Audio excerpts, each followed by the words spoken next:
پاکستانیوں حالت یہ ہے کہ پولیس سروس آف پاکستان کے گریڈ 18 کے آفیسر بلال قیوم کو جعلی نوٹوں کی انکوائری میں ڈسمس فرام سروس کر دیا گیا ہے۔ بلال قیوم نے 50 لاکھ کے عوض اپنی گاڑی عامر نامی شخص کو فروخت کی تھی۔ عامر یہ رقم استعمال کرتے ہوئے پکڑا گیا۔ ایف آئی اے نے جب تحقیقات کیں تو انکشاف ہوا کہ رقم پولیس آفیسر بلال قیوم نے دی ہے۔ بلال قیوم اسپیشل برانچ ٹیلی کمیونیکیشن سمیت دیگر برانچز میں تعینات رہ چکے ہیں۔ اب بات یہ ہے کہ انسان کس پر بھروسہ کرے اور کس کی طرف دیکھے۔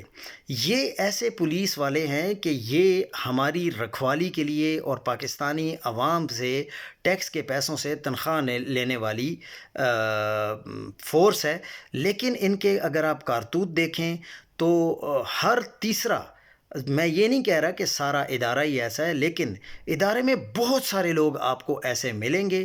اگر ہر ایک کی پراپر انویسٹیگیشن کی جائے تو آپ دیکھتے جائیں کہ آپ کو کیسے کیسے انکشافات سے بھرے ہوئے لوگ اس ادارے میں ملیں گے۔